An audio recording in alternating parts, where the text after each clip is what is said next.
There's a strange moment after a breakup when you stop chasing answers and start questioning everything. Why she pulled away, why your presence started to feel invisible, and maybe most painful of all, why it suddenly feels like your worth depends on whether or not she notices you again. But what if I told you she will notice, just not in the way you think? In this video, we're not going to talk about begging, pleasing, or explaining your way back into her life. We're going to talk about something quieter, smarter, more powerful. You're about to learn 9 psychological tactics that don't demand her attention. They attract it, not by force, but by value. And it all starts with how the world sees you before she does. So if you're ready to become the man she regrets letting go without ever having to say a word, then stay right here. And if something in this message already speaks to you, take a second to like this video and subscribe to Stoic Station. Because what we're building here is not just about getting her back, it's about getting yourself back first. Let's dive in. 1. Use the law of pre-selection. There's something about desire that makes people look twice, not necessarily because they've changed their mind, but because they suddenly realize someone they once had is now being noticed by others. And that realization, it does something unsettling to the human mind, especially after a breakup. Pre-selection is one of the most powerful psychological dynamics in attraction. At its core, it plays on a deeply rooted emotional truth. People don't fall in love with logic. They fall in love with perceived value. And perceived value skyrockets the moment others start to compete for what used to be theirs. It isn't about pretending or exaggerating. It's about reminding the world and your ex that your worth didn't vanish when the relationship ended. In fact, it's being noticed more than ever. This doesn't require you to be in a new relationship or play games. It just requires intentional presence. Maybe there's a friend you both know, a social butterfly, someone who thrives on sharing stories. Invite them out for coffee. Let them see your energy. Let them hear a light-hearted, casual story about how someone at the gym asked if you were single, or how an old co-worker has been dropping subtle hints lately. You're not lying. You're just allowing the truth to be shared through the right channel. Because when that information makes its way back to your ex, and it will, it triggers something powerful, a kind of internal recalibration. Suddenly, you're no longer the man waiting in silence. You're the man others are noticing. You're not frozen in the past. You're moving in a direction they no longer control. And here's the subtle brilliance of it all. The reaction your ex feels won't be dramatic or obvious. It'll be quiet at first.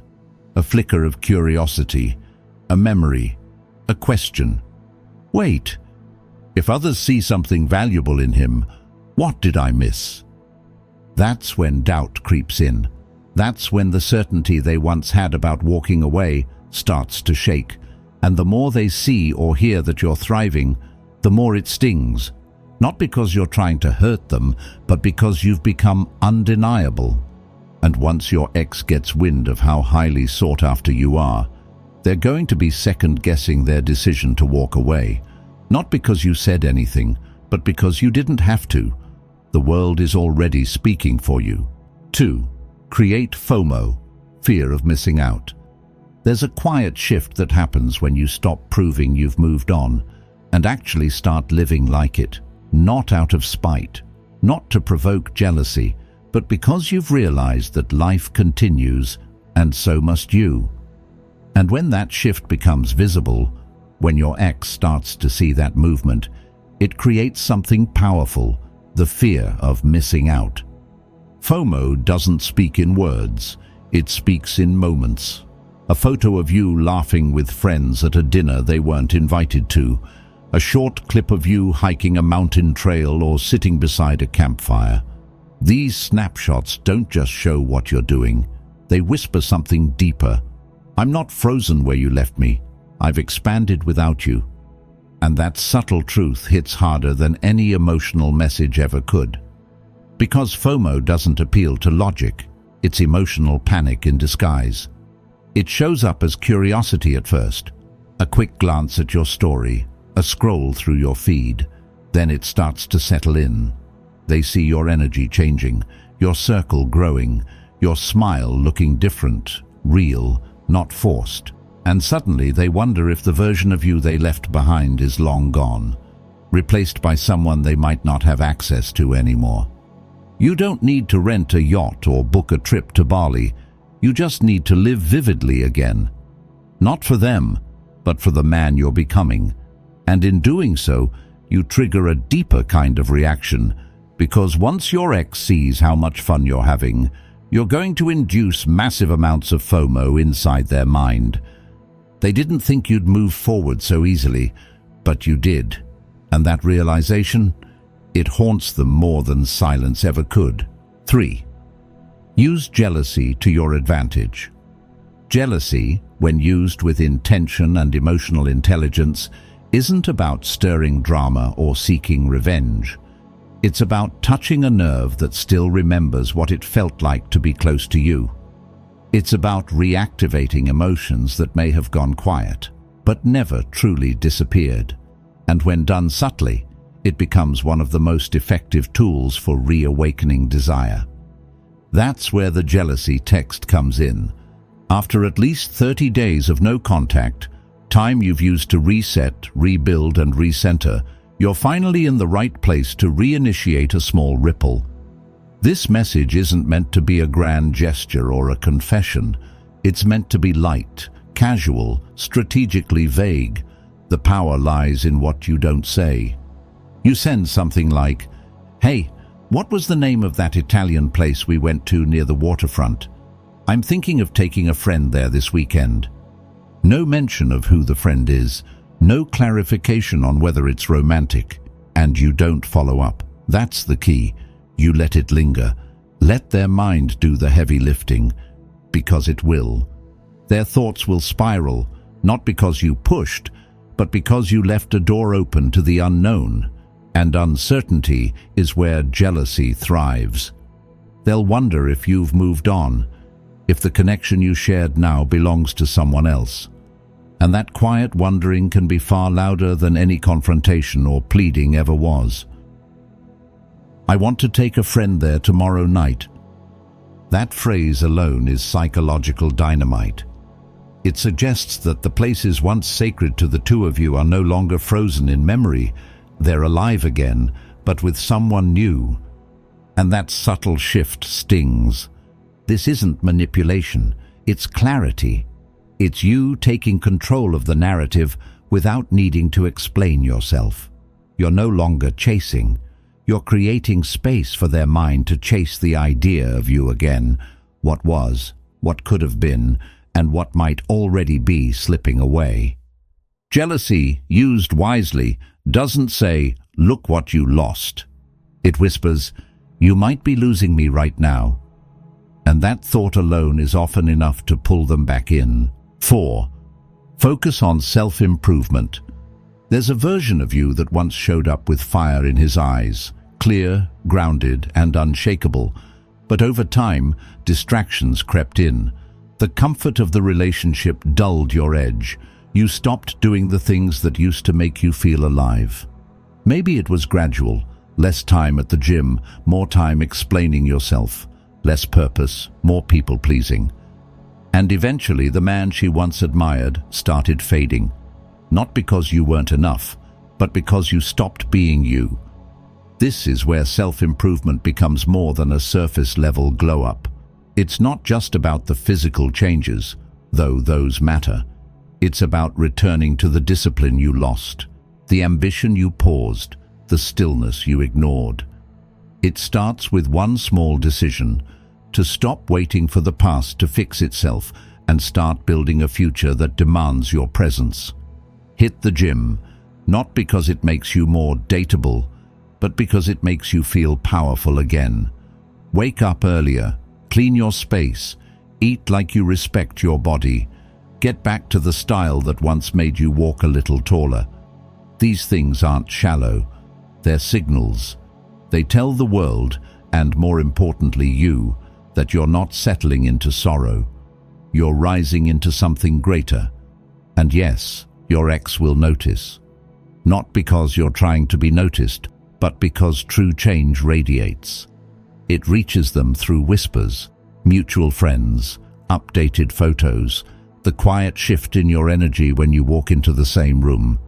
Suddenly they're not sure they recognize you, and that unfamiliarity, that's what stirs curiosity, regret, longing.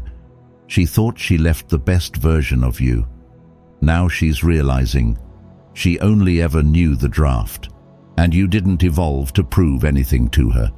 You evolved because staying where you were became more painful than the work it takes to grow. That kind of shift hits different. It's not desperation. It's dignity. It's not ego. It's evolution. You're no longer the man waiting to be chosen. You're becoming the man people hope to be chosen by. And that changes everything. 5. Use reverse psychology. There's a moment in every breakup where silence speaks louder than pleading, and acceptance is more disarming than resistance. Most people expect their ex to beg, to explain, to fight for one more chance. But when you don't do that, when you lean back instead of forward, it unsettles them.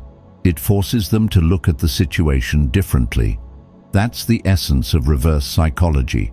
Giving the other person what they thought they wanted and letting them feel the weight of it. It's not about playing cold. It's about speaking with calm finality. The kind that comes from strength, not spite. You say something simple, centered, and genuine, like, I think the breakup was actually the right call. I've had time to focus on myself, and honestly, it's been good for me. That statement doesn't chase. It doesn't ask questions. It closes a door, gently but firmly. And in doing so, it forces them to reconsider everything. Because now, you're not just the person they left.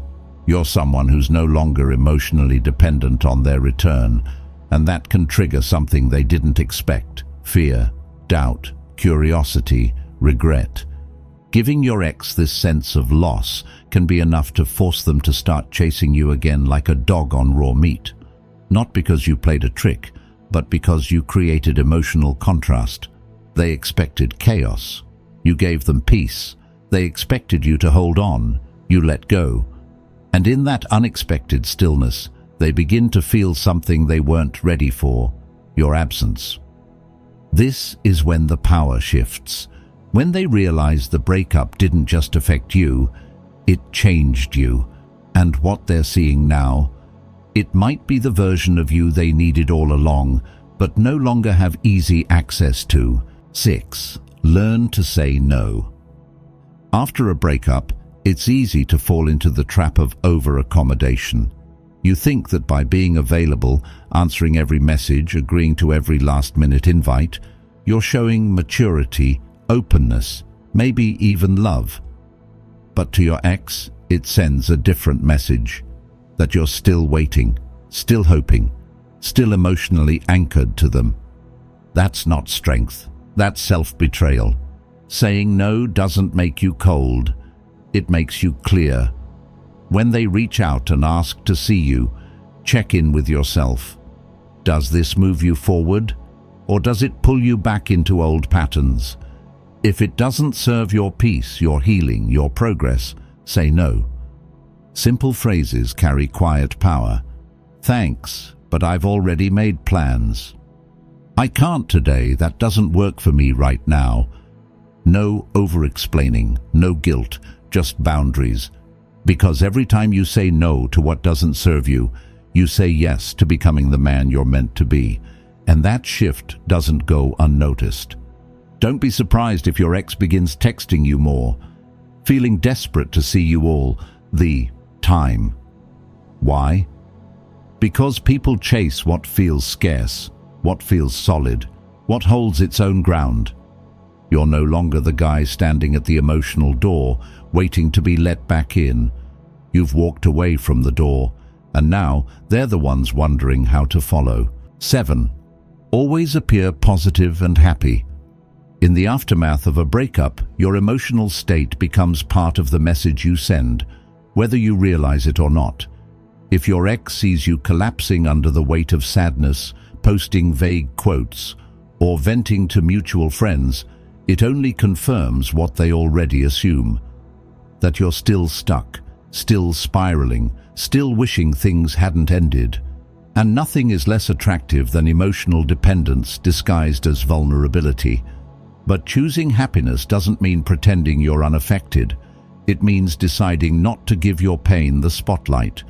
It's a quiet commitment to growth, not for show, but for sanity. Start posting things that reflect forward movement. A funny story, a new recipe you tried, a book you're reading, a moment of peace on a Sunday afternoon. These things may seem small, but they tell a powerful story, that your world didn't collapse when they left. It expanded. This kind of emotional posture is magnetic. It doesn't beg. It doesn't chase. It simply says, "I'm okay, and maybe I'm even better." Your ex expected heartbreak. They expected silence or sadness, but what they see instead is resilience, and that throws them off. Because now they're not the center of your recovery. They're simply an old chapter in a story that's getting more interesting without them. They'll be crawling back to you for more, in next to no time at all. Not because you tried to impress them, but because you stopped needing to. And when they see you radiating joy, independence, and grounded peace, they'll want to be near it again. Because happiness isn't just attractive, it's contagious. 8. Let them hear about you, not from you. There's a subtle power in silence, especially when your silence speaks louder through the voices of others. Most men make the mistake of thinking they need to directly show their ex how much they've changed, how well they're doing, or how attractive their life has become. But the truth is, the most impactful stories are the ones someone overhears, not the ones they're told. When a message comes from you, it's expected. It can feel intentional, maybe even desperate. But when it comes from a third party, a mutual friend, a social connection, or even a whisper through the online grapevine, it feels real, unfiltered, believable. So instead of reaching out to prove something, let your life do the quiet talking. Show up in a way that gets noticed. Put in the work on yourself, not so you can post about it, but so others can't help but mention it. Maybe a friend casually brings up that you've been looking better than ever, that you've been out more, that someone new might be interested. You didn't say it, the world did. And that makes all the difference. You're not broadcasting, you're not performing, you're letting the energy you're creating ripple outward. And what they hear behind your back, that's what gets inside their head. It plants the seed. Maybe I misjudged him. Maybe he's becoming someone I never truly got to know. And once that thought settles in, it's hard to shake. Because what they're imagining now, it's not based on what you told them, it's based on what they heard, and that makes it feel real. 9. Surprise them with stillness. Sometimes the most disarming thing you can do is nothing at all. Not cold silence, not calculated distance, just stillness. Real, grounded stillness. No reaching out, no cryptic posts designed to spark curiosity, no rehearsed encounters, just presence, quiet confidence. A life that no longer moves to the rhythm of whether or not they'll come back. This kind of stillness is unnerving to someone who expected reaction. She may have anticipated heartbreak, a fight, even desperation. What she didn't expect was your peace. And that's what shakes her more than anything else. Because peace signals something final, something closed. It doesn't beg, it doesn't wait. It simply is. You're no longer part of the emotional tug of war. You've let go of the rope, and suddenly she's left pulling against nothing. She expected anger, she expected attention, but your peace? That's what breaks the pattern and breaks through her defenses.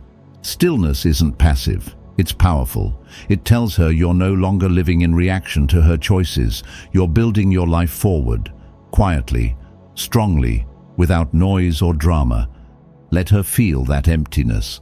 Let her wonder if you've moved on, or worse, if you've grown beyond her reach. Because when she comes back looking, what she'll find won't be the man she left. It'll be someone stronger, someone whole, someone who no longer needs her to feel complete. Let me say this to the man still wondering if she'll come back. I've been where you are, quiet, uncertain, searching for the next move. What I've shared with you isn't about manipulation. It's about reclaiming your center. Pre-selection, FOMO, jealousy, stillness. These aren't tricks. They're reflections of a man who stops chasing and starts choosing himself. Because when you stop reacting to her silence and start responding to your own growth, you become magnetic without trying. The truth is, you don't get her back by proving something to her. You get her back by becoming someone even you admire. And if she looks back one day, let her see a man she didn't have the patience to wait for. Let her realize she left too soon. But you finally showed up for yourself. If something in this message spoke to you, if it brought you clarity, strength, or simply reminded you that you're not alone, drop a comment below. I read many of them, and when I can, I respond.